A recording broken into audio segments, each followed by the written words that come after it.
हाथी पे सवार शेर। एक जंगल में एक शेर था। वो उस जंगल का राजा था। वो बहुत घमंडी था। एक दिन उसने लोमड़ी को बुलाया और कहा कि सभी जंगल के जानवरों को एक साथ इकट्ठा करो। उसी तरह उसने सभी जानवरों को बुलाया। सब जानवर एक जगह जमा हो गए, पर शेर अभी तक वहां नहीं आया था। वो एक दूसरे से बातें करने लगे। बंदर ने लोमड़ी से पूछा, पता नहीं राजा को क्या हुआ, हमें यहाँ क्यों बुलाया? लोमड़ी ने जवाब दिया, मुझे क्या पता क्यों बुलाया होगा। उन्होंने मुझसे कहा सबको यहाँ बुलाओ, मैंने बुला लिया।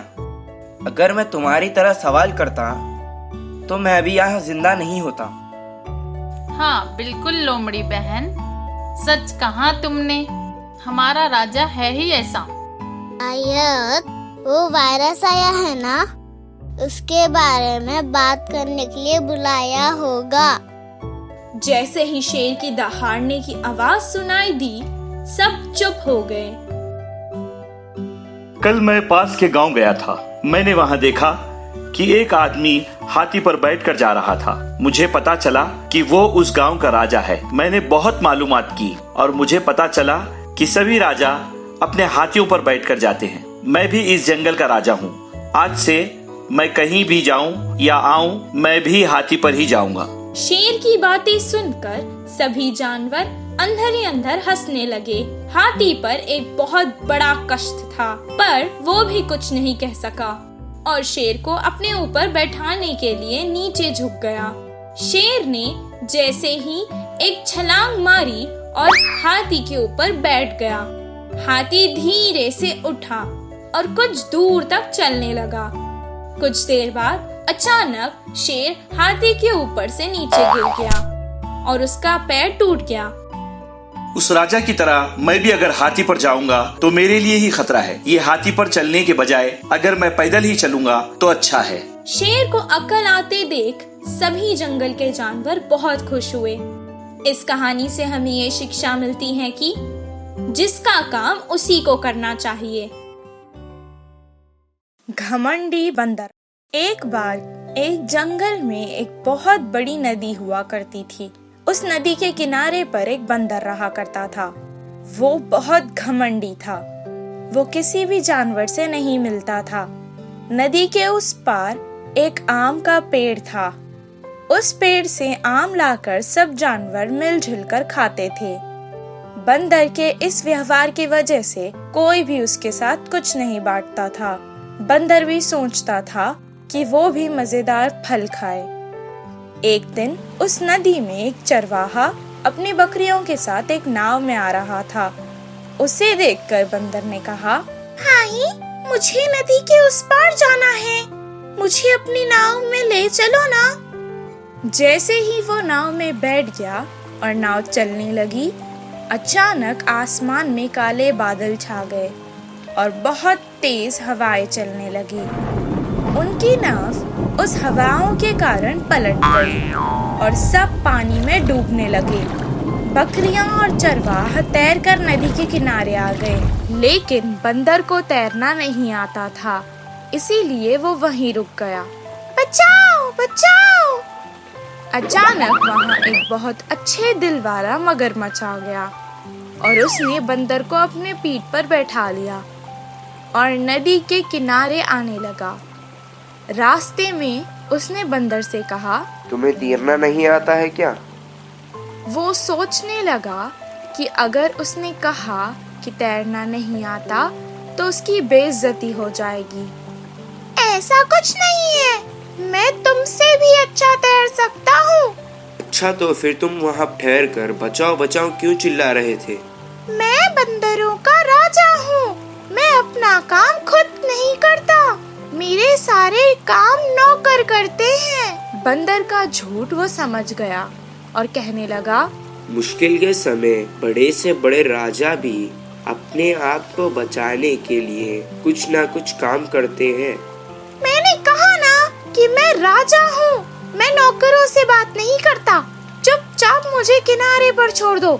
अगर ज्यादा सवाल करोगे तो तुम्हें बहुत कड़ी ही सजा दूंगा। मैं बहुत अच्छा राजा हूँ। मैं ये बार तुम्हें जाने दे रहा हूँ, अगली बार नहीं जाने दूंगा। मुश्किल में सहायता करने वाले का ही ये सम्मान नहीं करता, ये सोचकर उसे गुस्सा आ गया।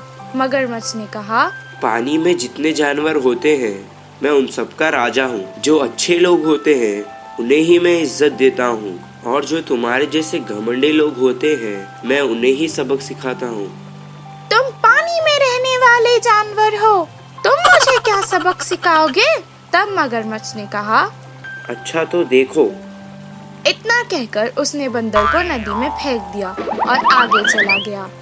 इस कहानी से हमें ये शिक्षा मिलती है कि हमेशा वक्त देखकर बात करनी चाहिए। शावक कबूतर के संदेह। एक जंगल में एक बड़ा सा नदी था। उस नदी के बाजू में एक पेड़ था। उस पेड़ पे एक कबूतर घोंसला बनाकर रहती थी। कुछ समय बाद उसे एक बच्चा पैदा हुआ। उसे बुद्धि आने पर प्रकृति पूरी विचित्र लगी। उसके साथ रहने वाले पक्षियों के क्रिया भी विचित्र लगे। ऐसे ही पेड़ के नीचे घूम रहे जानवरों के काम उसे अजीब लगने लगे। तब शावक कबूतर को एक संदेह आया। वह किस प्रकार के व्यवहार को पालन करे समझ नहीं पाया। माँ, मैं किससे दोस्ती करूं? किससे क्या सीखूं? कुछ भी समझ नहीं आ रहा। फिर मैं करूं तो क्या करूं? किसी से भी दोस्ती कर लो, पर सिर्फ उनकी अच्छा ही सीखो, बोल के सलाह दिया माँ कबूतर। वो कैसे पता चलेगा? बोल के शावक कबूतर ने पलट के पूछा।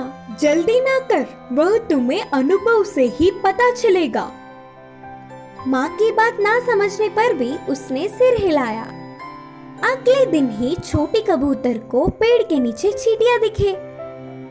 उन्हें देख नीचे आकर कहा, ये क्या? तुम सब अपने आप जाने के बजाय सारे एकजुट होकर युद्ध की तरह क्यों जा रहे हो? करके संदेह से पूछा। वह हमारे चींटियों का नियम है। हम खाना लेकर एक के बाद एक जाके आते हैं और साथ ही टील भी तैयार करते हैं, बोल के कहा एक पुरुष चींटी। खाने के लिए, घर जाने के लिए इतनी मेहनत क्यों करना?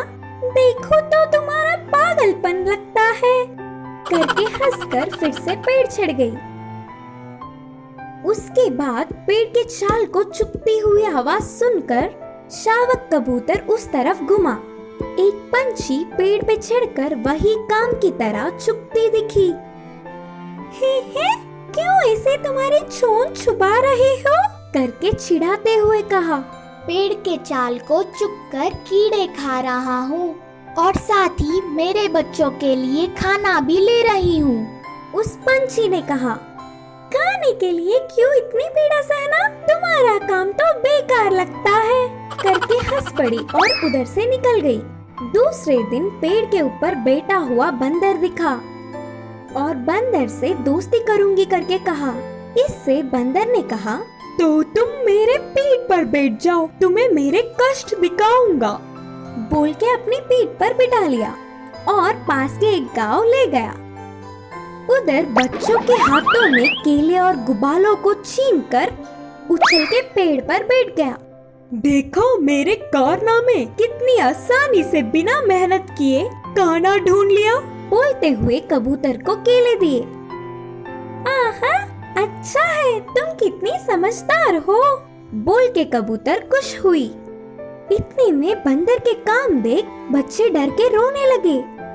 अब इधर रहना हमारे लिए अच्छा नहीं, चलो, बोल के शावक कबूतर को लेकर बंदर जल्दी से जंगल पहुंच गया। और कुछ दिन बीतने के बाद एक कौवा कबूतर के रहने वाले पेड़ पर आके बैठ गई। प्यारी सी शावक कबूतर को देख के कहा, अगर मुझसे दोस्ती करना है तो मेरे साथ आना पड़ेगा, करके शर्त रखा। शावक कबूतर मानकर कौवे के साथ चल पड़ा। कौवा उड़ता हुआ जाकर फसल पे उड़कर कुछ दाने खाते हुए और बहुत दाने जमीन पर गिराता रहा। वही किसान को देख पीछा करते हुए रुलाते हुए शरारत करने लगा। शावक कबूतर को कौवे के कारनामे देख मजा आ रहा था और वह भी बिल्कुल ऐसे ही करने लगी। देख देख के थक जाने वाला किसान उन पर पत्थर फेंका। कौवा तो बच के उड़ गया, पर शावक कबूतर ना बच पाते हुए पत्थर लगकर नीचे गिर पड़ी। भाग्य से उधर से घर लौट के आ रहे माँ कबूतर को अपनी बच्ची मुसीबत में दिखी तो तुरंत छत से उठाकर ले गई। लगे हुए गांव पर मलहम करके बचा लिया। पूरी बात अपने बच्चे से जानने वाला कबूतर, अब तुम्हें इधर कुछ बातों को समझना होगा। सारे चींटियां मेहनत करने पर पंछी की तरह किसी को भी अपना आहार खुद कमाना होगा। बंदर की तरह गलत काम करने पर कोई भी बर्दाश्त नहीं करेंगे। मंद बुद्धि के व्यवहार से आखिर में फंस जाओगी। अब से किसी से भी दोस्ती करने पर उन्हें अपनी आदत बना लो। बुराई जानकर उससे दूर रहो। ये सत्य जानकर तुम्हारी जिंदगी आसान होगी करके माँ कबूतर ने बच्चे को समझाया।